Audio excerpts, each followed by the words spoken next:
Olá, meus irmãos, minhas irmãs, que estão estudando aqui conosco o livro A Gênese, publicado pelo senhor Allan Kardec.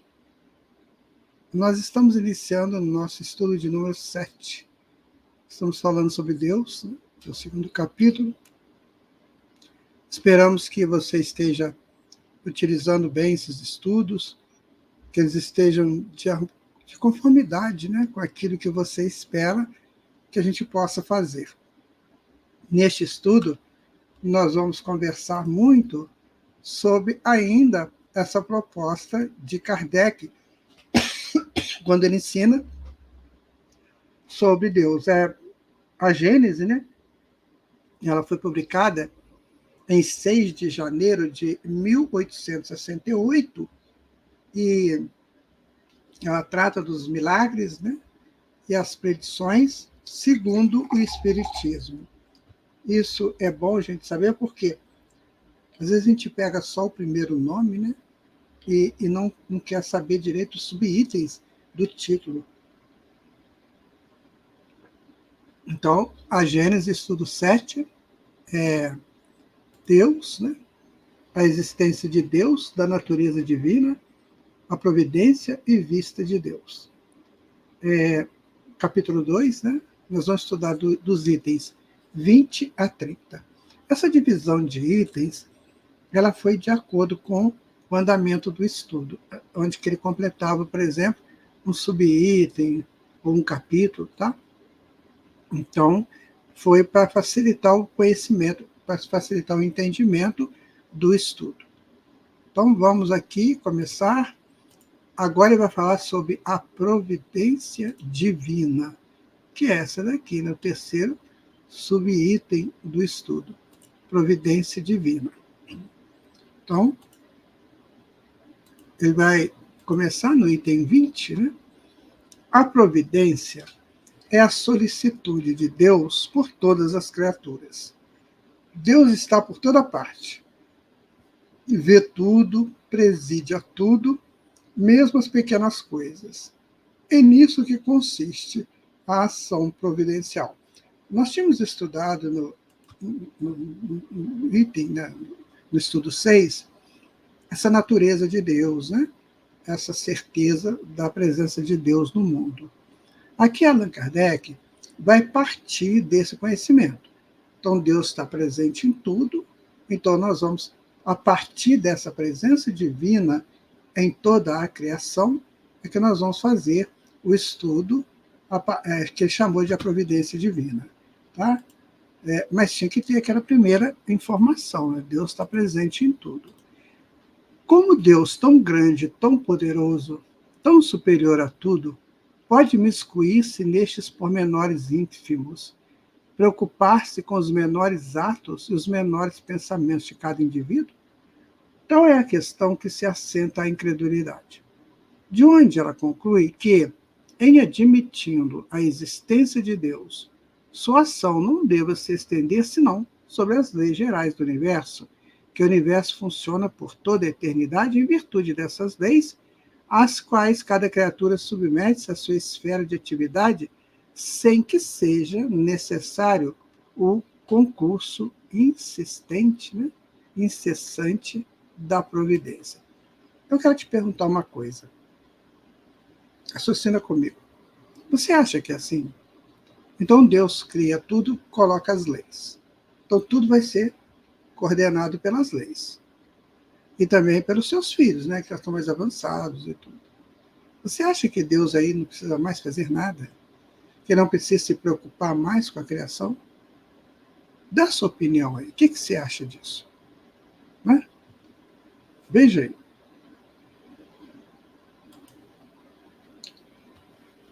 Então, vamos continuando. Agora o item 21. Em seu estado atual de inferioridade, os homens não podem dificilmente senão compreender Deus infinito, porque eles mesmos sendo fechados e limitados, pois só entendem Deus assim, como eles. Representam-no como um ser circunscrito e fazem uma imagem à sua semelhança, né? Nossos quadros, em que os pintam sob traços humanos, não contribuem pouco para manter este erro no espírito das massas que adoram nele a forma mais do que o pensamento? Allan Kardec aqui está se referindo a essas pinturas clássicas ou sacras que colocam Deus assim como um homem, num trono, né, de barbas, aquela coisa toda. Então ele pergunta, né, isso aí não está tendo a informação do pensamento de Deus. Então aquele homem lá sentado no trono, aquele velho, né, o que ele pode estar pensando? Então é isso que Allan Kardec está colocando, que as pinturas sacras não contribuem nada para que essa coisa possa chegar no nível melhor, né? É para um grande número de soberanos, é para um grande número um soberano poderoso sobre um trono inacessível, perdido na imensidão dos céus, e porque suas faculdades e suas percepções são restritas, não compreendem que Deus possa ou se digne em intervir diretamente nas pequenas coisas. Sabe por quê? Porque nós, muitas vezes, nos confundimos com as pequenas coisas que nós temos que resolver. Uma coisa pequena, assim, e a gente arruma tanta confusão, né? Então, essas pessoas acham que Deus é igual a gente, que está limitado igual estamos limitados. E às vezes a gente tem 3 filhos e para dar conta daquilo, vira um caos, né? Às vezes a casa fica em pandemônio na casa. E, na verdade, Deus é soberano, ele tem a abrangência do tudo e do todo. Então é isso que Kardec está colocando aqui neste texto, né? Então, olha, é para um grande número, soberano poderoso, sobre um trono inacessível, perdido na imensidão dos céus. E ele não vai se dignar a intervir nas coisas pequenas. Na incapacidade em que está o homem de compreender a essência própria da divindade, só pode fazer dela uma ideia aproximativa, por meio de comparações necessariamente muito imperfeitas, mas podem, pelo menos, mostrar a possibilidade de que a primeira abordagem lhe pareça impossível. Esse é o item 22, né, lá do 2º capítulo. Ora, então, Allan Kardec, ele vai trabalhando pontos por pontos dentro dessas questões. Então, para se falar em Deus, eu lembro, na Suma Teológica do Tomás de Aquino, ele fez uma tentativa de falar sobre Deus, né? Santo Agostinho também, a cidade de Deus. Mas, assim, eram escritos numa época muito confusa. A Idade Média foi muito confusa. Não se tinha uma escrita corrente, ampla. Também ali no final, né, no início da Idade Média, com Santo Agostinho, também não tinha. Então era tudo muito relacionado à cultura da época. Então foi preciso, né, que a humanidade tivesse um escrito mais aberto sobre essa questão de Deus. Claro que outros também tentaram ao longo desses séculos todos, né? Alguém tentou escrever alguma coisa, algum filósofo, muitas vezes negando, outras vezes não negando, mas também não explicando a contento. A igreja ficou fechada, né? Ela não explicava nada, tudo era mistério, não podia saber. As igrejas reformadas também não tinham, assim, como explicar essa coisa com mais detalhe. Então era preciso que chegasse ao plano físico uma informação dos planos superiores, que é o caso que nós estamos fazendo aqui. Allan Kardec, então, ele pega as informações dos planos superiores e materializa isso para nós, para a humanidade, né, como um todo. Então, por isso a importância de estudar a codificação, que muitas vezes a pessoa acha árida, né, difícil, mas não é nada, está vendo que não é? Nós estamos estudando um livro considerado um dos mais difíceis. Olha como é que a gente está conseguindo entender tudo, né? Eu penso que você esteja entendendo. Se não estiver, pelo menos você tem um guia para se seguir. Suponhamos um fluido assaz sutil para penetrar em todos os corpos. É evidente que cada molécula desse fluido, encontrando-se com cada molécula da matéria, produzirá sobre o corpo uma ação idêntica à daquela que produzirá a totalidade do fluido. É o que a química demonstra todos os dias em proporções limitadas. Aí Kardec está fazendo uma comparação, né? Deus penetrando em todas as coisas, né? Então ele dá uma comparação da química, né? Que aquelas encontros das moléculas vão, né, fazendo a totalidade de tudo. Então Deus penetra tudo pelo pensamento, né? Pela sua glória, por tudo aquilo que ele tem. Então, meu amigo, não tem fora de Deus, não existe fora de Deus. Nós estamos dentro de um projeto de divindade absoluta e nós somos partes desse projeto. Então, você imagina, vou dar um exemplo para você. Você imagina uma bacia, por exemplo. Isso é uma bacia, ou uma tábua, né, redonda, coisa assim. E aquilo tem as laterais, né, tem as bordas. E dentro das bordas tem tudo uma condição ali, pessoas, situações, casas, tudo ali dentro. Então, o que acontece conosco, né? Então, existe uma criação, que é esta coisa imensa, né? E nós estamos inseridos ali dentro. Então, não tem o lado de fora, só o lado de dentro. Se tiver lado de fora, não é para o nosso alcance agora. Então, nós temos que entender que nós estamos inseridos dentro desse contexto, dentro dessa borda. Quando um pai tem, vamos supor, 5 filhos, aí ele vai colocar perto do quarto dele qual? O mais novinho, né?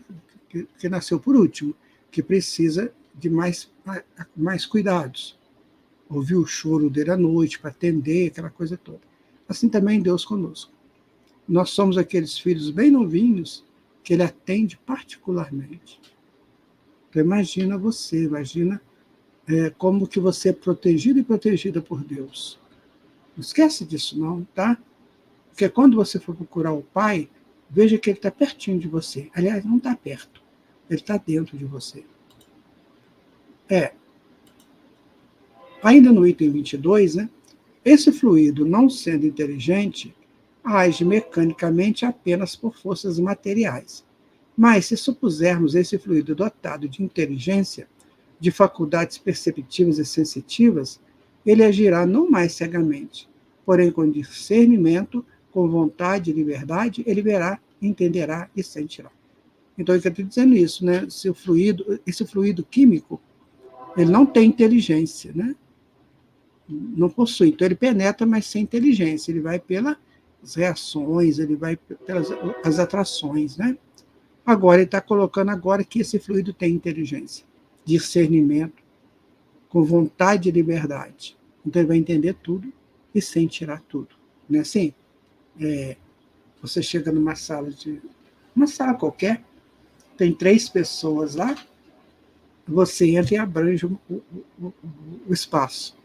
Então, você chega, olha em torno, vê tudo e penetra em tudo com a sua presença. É isso que Kardec está dizendo. Então, nós podemos fazer isso com pequenos locais. Pouca gente, né? Sei lá, não sei até quanto, né? Mas não com tantos assim. E Deus faz com toda a criação. A criação para Deus, ele abrange com a presença, com o pensamento, com os sentimentos. Certo? As propriedades do fluido perispiritual podem nos dar uma ideia. Ele não é inteligente por ele próprio, porque é matéria, mas é o veículo do pensamento, das sensações e das percepções do espírito. É, por conseguinte, a sutileza deste fluido que os espíritos penetram por tudo que eles perscrutam, nossos pensamentos, os mais íntimos, que vêm e procedem à distância. É este fluido atingido a um certo degrau ou depuração que os espíritos superiores devem o dom de ubiquidade, ou seja, de estar em 2 lugares ao mesmo tempo. basta um raio de seu pensamento dirigido sobre diversos pontos para que possam aí se manifestar sua presença simultaneamente. Eu estou lembrando aqui, quando eu era criança, né? A gente se reunia, a meninada, né? Para conversar. Quais eram as nossas conversas? Coisas comuns do dia a dia, né? Aquela coisa do brinquedo, inventei uma coisa nova, aquele negócio todo. Então, é preciso que a humanidade se assentem agora para conversar não como meninos e meninas, mas como gente grande. Que é isso que Kardec está falando. Então, o fluido, o perispírito não tem inteligência, mas ele é movido por um espírito que tem. Então, ele transforma tudo pelo... ele apreende tudo, ele pode transformar pela presença do espírito. Então, Kardec está dando várias provas, né? Vários caminhos para você entender a onipresença de Deus, que está presente em tudo. Porque ele é o Espírito Criador. Nada foge a ele, porque ele criou tudo, tudo, tudo. Nada que existe não passou pela criação dele. Os objetos são transformações do fluido cósmico universal, como vamos estudar aqui ainda no livro A Gênese. Tudo que você toca é transformação do fluido cósmico universal. E você é espírito, criatura dele. Então, está tudo dentro de tudo. Não é assim? Existem até essas informações aí bem antigas, né? O todo está no tudo. Bom, Kardec, então, vai fazer aqui uma apreciação, né? Ele vai dizer o seguinte: a extensão dessa faculdade é subordinada ao grau de elevação e de depuração do espírito. É ainda com a ajuda desse fluido que o próprio homem age à distância pelo poder da sua vontade, sobre certos indivíduos, que modifica dentro de certos limites as propriedades da matéria, dá às substâncias inativas as propriedades determinadas, repara as desordens orgânicas e opera curas pela imposição das mãos. Aqui ele está trabalhando essa questão do passe, né, da imposição das mãos. Às vezes uma irradiação feita à distância. Né? Aí no centro espírita que você frequenta, provavelmente você já viu falar em radiação à distância.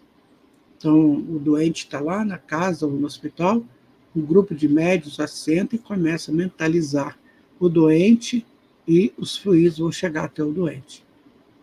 Olha, se nós humanos podemos penetrar à distância, imagina Deus, né, gente?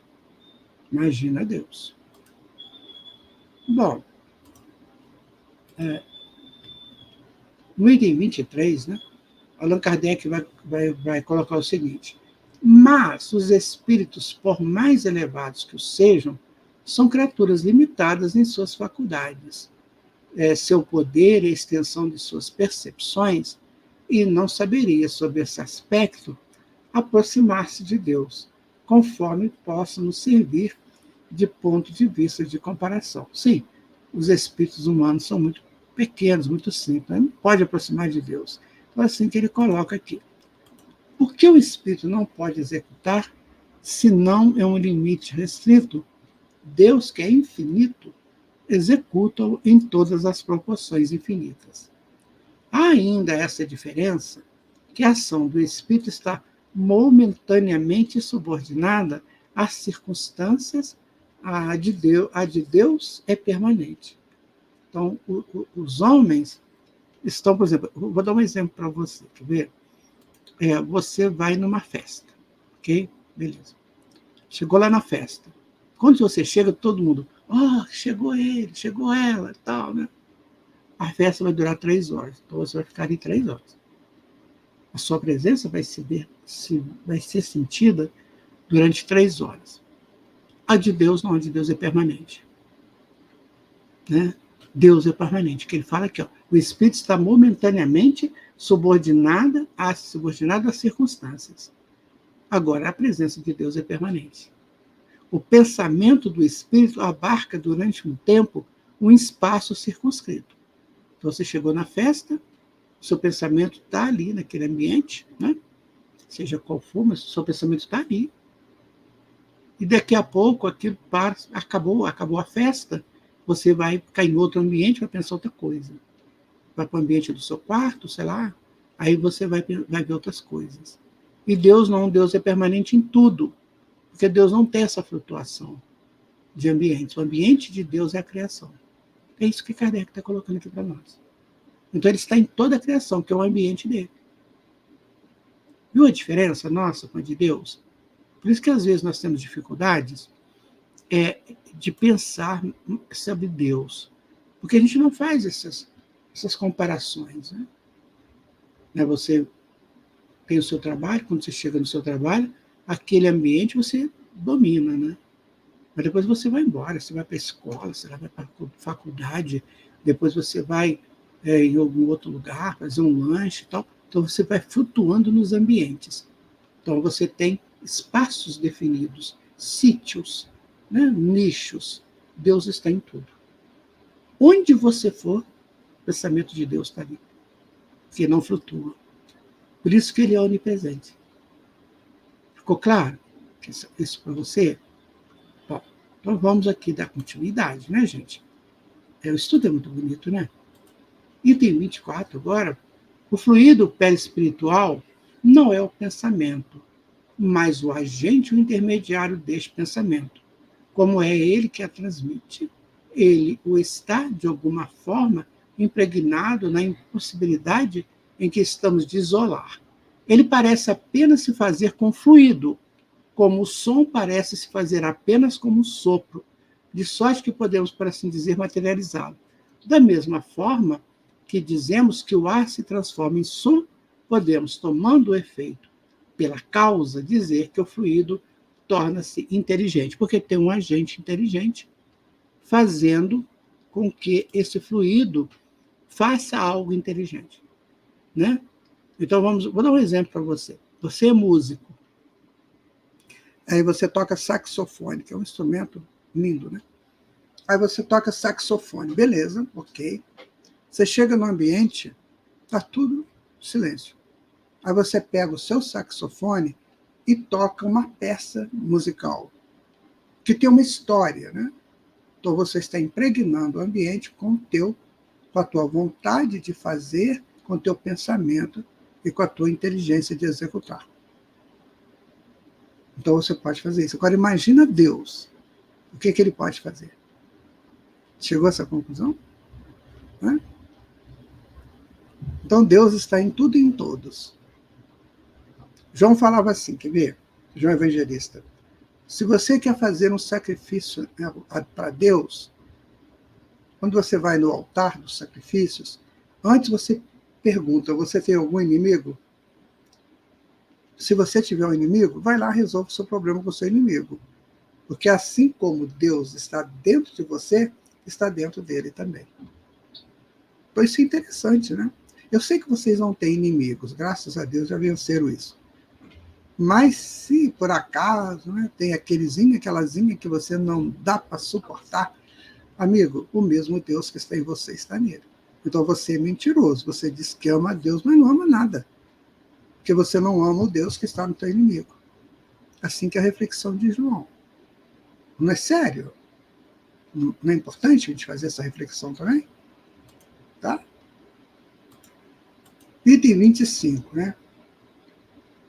Que seja ou não assim o pensamento de Deus, isto é, que atua diretamente por intermédio de um fluido para a facilidade de nossa inteligência, representá-lo-emos sobre a forma concreta de um fluido inteligente, enchendo o universo infinito, penetrando em todas as partes da criação.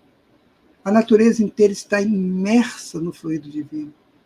Ora, em virtude do princípio que as partes de um todo são da mesma natureza e têm a mesma propriedade que o todo, cada átomo desse fluido, se puder exprimir assim, possuindo o pensamento, isto é, os atributos essenciais da divindade, e estando esse fluido por toda parte, tudo está sujeito à sua ação inteligente, à sua previsão, à sua solicitude, e nem um ser infinito que o seja, que não esteja de alguma forma saturado. Então, vamos pensar aqui, olha. os atributos essenciais da divindade, e estando esse fluido por toda parte, tudo está sujeito à sua ação inteligente, à ação de Deus, né? À sua previsão e à sua solicitude. Nenhum ser, ínfimo que o seja, que não esteja de alguma forma saturado. Ou seja, todo mundo está sob a ação de Deus. Todos. Já não falei para vocês que nós vivemos na graça de Deus? Né? Que você vai almoçar, tudo que você alimentar ali é dele, vem dele. Tudo. Não tem nada sintético ali, não. E mesmo que fosse sintético, veio dele. Então nós vivemos na graça de Deus, que se materializa no alimento, na roupa, no sapato, que se materializa no carro, no apartamento, sei lá, onde você pensar, o que você pensar. Então nós estamos saturados de Deus. Até o mais ínfimo das criaturas está saturada de Deus. Ô meu irmão, minha irmã, está na hora de pensar, hein? Está na hora de refletir mais profundamente, você não acha? Ainda no item 25, né? Estamos, assim, constantemente em presença da divindade. Não há uma só de nossas ações que possamos subtrair de seu olhar. Nosso pensamento está em contato incessante com seu pensamento. E é com razão que se diz que Deus encontra-se nas mais profundas entranhas de nosso coração. Estamos nele, como ele está em nós, conforme a palavra do Cristo. Aí você pensa assim, quer ver? Às vezes você não pensa isso, mas você já ouviu alguém dizer assim, quer ver? Eu vou fazer isso escondido. Você acha que você faz alguma coisa escondida? Escondido? Sei lá. Aí eu vou sair com a mulher ali do meu próximo, né? Ninguém vai ficar sabendo, só eu e ela, já não vai contar, eu também não vou. Ô, meu amigo, não entra nessa armadilha, não, tá? Tua consciência vai te acusar e Deus está presente. A lei é clara, né? Como diz o outro lá, né? No não desejar a mulher do próximo. E também o homem da próxima, tá? Então, amigo, não faça nada escondido. Não faça transações comerciais para levar muita vantagem, né? Porque você pode estar sendo infeliz, né? Com outro filho de Deus ou outra filha de Deus. Tudo está na presença de Deus. Então, faça tudo entendendo isso. Nada escondido. Nada. Como Jesus falou, o que tiver sobre a mesa irá para os telhados. É muito chato, né? Quando a gente é desmascarado. Conheço um caso muito interessante, né? O sujeito era uma potência de moral, de virtudes, né? Maravilhoso. Nossa. Um pai de família exemplar, trabalhador, tudo isso. Você imagina numa pessoa, ele era. Imagina uma coisa de boa, né? Mas ele teve um desencarne repentino, sabe? Houve um processo lá no coração, ele acabou desencarnando repentinamente. E foi aquela comoção social. Todo mundo, nossa, fulano. Aí eles falam, né? Fulano morreu. Mas para dar mais dramaticidade, né? Porque não tem morte, né, gente? Tem desencarne. E aí, velório, claro, né? Velório, aquela coisa toda, muito concorrido, muita gente, o tempo todo, né? A viúva ali, contrita, né? Os filhos, eram 2 meninos e uma menina, já jovens, né? E aquela coisa toda. Foi aproximando a hora do sepultamento do corpo. Naquele murmurinho, né? Aquela coisa toda, surge uma senhora com duas crianças, chorando desgramadamente, terrivelmente, se lança sobre o corpo do indivíduo, né? E começa a chorar, a gritar e falar com ele: oh, meu bem, o que vai ser dos nossos filhos agora? Eu não tenho como protegê-los. Você que era o esteio da nossa família e tal. Gente, vocês não sabem o que aconteceu naquele momento ali no velório. Foi um tal de um olhar para o outro e se sentir ofendido por aquele que estava desencarnando. Quer dizer que ele enganou todo mundo? Ele tinha outra família? Nunca ninguém ficou sabendo? Ele fez tudo tão perfeito, tão escondido? Ah, mas chegou naquela hora que estava escondido debaixo da mesa, veio para o telhado. E aí foi um problema sério. Quer dizer, toda aquela compulsão, né, das pessoas, toda aquela possibilidade ali, acabou. Então foi um problema sério, né? Como é que você vai explicar isso? Os filhos mais velhos ficaram muito assustados, a viúva também. Então, meu amigo, minha amiga, eu conheço também um outro caso de um sujeito que desencarnou de repente, e quando foram distribuir as coisas dele, né, o que eles encontraram no guarda-roupa dele, não vou nem dizer, você imagina aí, tá? Vamos lá. Por estender sua solicitude sobre todas as criaturas, Deus não tem, pois, necessidade de mergulhar seu olhar do alto da imensidão.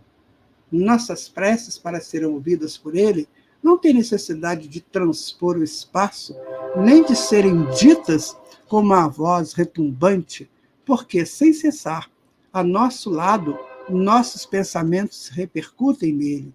Nossos pensamentos são como sons de um sino que faz vibrar todas as moléculas do ar ambiente. Então, o Senhor Deus, né, ele sente a frequência daquilo que a gente pensa. E como nós saímos dele, vai sentir exatamente onde que nós saímos. Deve ser assim, não sei se é isso não, mas dou a impressão que é isso. Nós estamos tão ligados com ele, sem saber, né, que tudo que nós fazemos vibra nele porque saímos dele. Ok, meu amigo, minha amiga? Vai pensando aí. Vai analisando agora você, né? Longe de nós o pensamento de materializar a divindade. A imagem de um fluido inteligente universal é evidentemente apenas uma comparação, mais própria para dar uma ideia mais justa de Deus que os quadros que o representam sob uma figura humana. Só tem por objeto fazer que compreenda a possibilidade de Deus estar por toda parte e se ocupar de tudo. Então, Kardec está dizendo, olha, eu estou fazendo aqui um exemplo, né? No item 27, ele vai dizer, temos incessantemente sob os olhos um exemplo que pode nos dar uma ideia da maneira pela qual a ação de Deus pode se exercer sobre as partes as mais íntimas de todos os seres. E, por consequência, como as impressões, as mais sutis de nossa alma, chegam até ele. Foi tirado de uma instrução dada por um espírito sobre este assunto. Então, ele vai dizer o seguinte, olha, um dos atributos da divindade é a infinidade. Não se pode representar o Criador como sendo uma forma, um limite, um marco qualquer. Se ele não fosse infinito, poder-se-ia conceber alguma coisa maior que ele, e este seria algo que seria Deus. Sendo infinito, Deus está em toda parte, porque se não estivesse, não seria infinito. Não se pode sair desse dilema, pois se há um Deus, e isso não se faz de dúvida para ninguém, este Deus é infinito e não pode conceber a extensão que ele ocupe. Ele se encontra, por consequência, em contato com toda a criação. Ele as envolve e elas estão nele. É, pois, compreensível que ele seja em referência direta com cada criatura e que, por vos fazer compreender também, materialmente, que é possível, de qualquer maneira, essa comunicação ter lugar universalmente e constantemente examinamos o que se passa com o homem entre seu espírito e seu corpo. Eu imagino que você não precisa mais de informação, não, né? Isso aqui já está claro demais. Já está bem claro. Então, meu amigo, você está em Deus. Você vive em Deus. Em Deus existimos, em Deus nos movemos, disse Lucas no capítulo 17 do Atos dos Apóstolos. Então, agora é só a gente refletir e fazer com que isso seja a nossa verdade, né? E aí vamos nós, continuando aqui com o nosso estudo. O homem é um pequeno mundo do qual o diretor é o espírito e do qual o princípio dirigido é o corpo. Neste universo, o corpo representará uma criação da qual o espírito será Deus. Compreendo que não se pode haver aqui senão uma questão de analogia e não de identidade. Os membros desse corpo, os diferentes órgãos que o compõem, seus músculos, seus nervos, suas articulações, são igualmente individualidades materiais, se possa dizer, localizadas em um lugar especial do corpo, bem como o número dessas partes constitutivas, tão variáveis e tão diferentes da natureza, seja considerável, não está, entretanto, duvidoso para ninguém que não possa se mostrar com movimentos, que uma impressão qualquer não possa ter lugar em um lugar particular, sem que o espírito disso tenha consciência. Haverá sensações diversas em vários lugares simultâneos. O que Kardec está dizendo? Tudo que você tem no seu corpo, todos os órgãos, são dirigidos pelo espírito. Descartes chegava a dizer que cada órgão tem um espírito diretor. Não, cada órgão está dirigido pelo único espírito. Então, assim como você dirige todas as ações do seu corpo, do seu sistema nervoso, do seu sistema circulatório, assim do seu sistema energético, assim também Deus dirige tudo. É o que Kardec coloca aqui para nós, né, gente? Então, vamos continuando aqui. Olha, o Espírito os experimenta, a todos os discerne, os analisa, assinala a cada um sua causa e seu lugar de ação. Um fenômeno análogo tem lugar entre a ciência, a criação e Deus. Deus está em todo lugar da natureza, como o Espírito está aí no seu corpo. Todos os elementos da criação estão em relação constante com ele, como todas as células do corpo humano estão em contato imediato com o ser espiritual. Não há, pois, razão para que fenômenos da mesma ordem não se produzam da mesma maneira e em outro caso. O membro se agita, o espírito sente. Uma criatura percebe cada manifestação, distingue e as localiza. As diferentes criações, as diferentes criaturas se agitam, pensam, agem diversamente. E Deus sabe de tudo o que se passa. Assinala em cada um o que lhe seja particular. Se você está desatento e põe a mão numa chapa quente, o seu espírito vai mandar você tirar. Você é espírito, né? Não, seu espírito. O seu espírito vai mandar tirar, porque você sentiu. Então, Deus é assim, está presente em tudo, assim como nós governamos os nossos corpos, né? Pode-se deduzir igualmente a solidariedade da matéria e da inteligência, a solidariedade de todos os seres de um mundo entre eles e de todos os mundos, e, enfim, as das criações do Criador. Quem falou isso foi um espírito chamado Quinemé, da Sociedade de Paris, em 1867. Então, minha gente, está bem claro, né? Muito claro.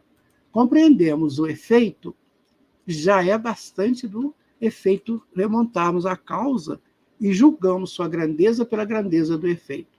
Mas sua essência íntima nos escapa como a de causa de uma multidão de fenômenos. Conhecemos o efeito da eletricidade, do calor, a luz, da gravitação, nós os calculamos. Entretanto, ignoramos a natureza íntima do princípio que os produz. Será, pois, mais racional negar o princípio divino porque não o compreendemos? Então, se eu tenho isso tudo aqui, né? Está trovejando agora, né? Vocês estão ouvindo aí. Esse é um efeito da natureza, gente. Eu fui lá fazer isso? Eu não, mas eu sinto o efeito. E esse som veio a propósito para o nosso estudo aqui. Quem criou isso? Os relâmpagos, o trovão, né? Isso vem de onde? Isso vem de uma causa, que é Deus. E isso está na relação direta das moléculas se agitando. O vento fazendo essas moléculas se encontrarem e dando esses atritos, né, que geram essa corrente elétrica, que gera o som da corrente elétrica. É isso que está acontecendo agora. Né? Olha que interessante. Vamos continuar aqui, olha. Nada impede de admitir, pelo princípio da soberana inteligência, um centro de ação, um foco principal, irradiando sem cessar, inundando o universo de seus eflúvios, como o sol da sua iluminação. Isso é lindo. Quer dizer, olha a comparação que ele vai fazer aqui a respeito do sol. Então, o sol não ilumina tudo? Não aquece tudo? Então, Deus faz a mesma coisa. Só que o sol ilumina e aquece o sistema do qual ele é o centro. E Deus é o centro de tudo. Agora ficou claro, né? Essa comparação ela é bem interessante, né? Então, mas onde se encontra este foco? É o que ninguém pode dizer. É provável que não esteja fixado sobre um ponto determinado que não seja sua ação, e que ele percorra incessantemente as regiões do espaço sem contornos. Se simples espíritos têm o dom da ubiquidade, a gente pensa aqui, né, em Santo Antônio de Pádua, né, que saía do corpo e ia lá em outro lugar, Eurípides Barçanufo também, né? Então, se simples espíritos têm o dom da ubiquidade, essa faculdade em Deus deve ser sem limite. Deus, enchendo o universo, poderia ainda admitir, a título de hipótese, que este foco não teria necessidade de se transportar e que se forma sobre todos os pontos onde a soberana vontade julga a propósito de se produzir. De onde se poderia dizer que ele está em todo lugar e em nenhuma parte, porque ele abrange o todo, né, gente? Olha, estou maravilhado com esse estudo. E eu espero que você também esteja, né, que é muito interessante. Isso é para ler e reler várias vezes. Né? Antes desses problemas insondáveis, nossa razão deve se humilhar. Deus existe. Nós não saberíamos duvidar que é infinitamente justo e bom é sua essência. Sua solicitude se estende a todos. Não o compreendemos, não pode, pois querer senão o nosso bem. E é por isso que devemos ter confiança nele. Eis o essencial por excesso. Esperamos que sejamos dignos de compreendê-lo. Está no item 30, né? Que é o item que nós estamos encerrando o nosso estudo. Então, amigos, continuaremos no próximo estudo de número 8. Né? Nesse nós estudamos o capítulo 2, itens 20 a 30. Faça aí a tua revisão, tá bom? Fique com Deus, muita paz para você e até lá.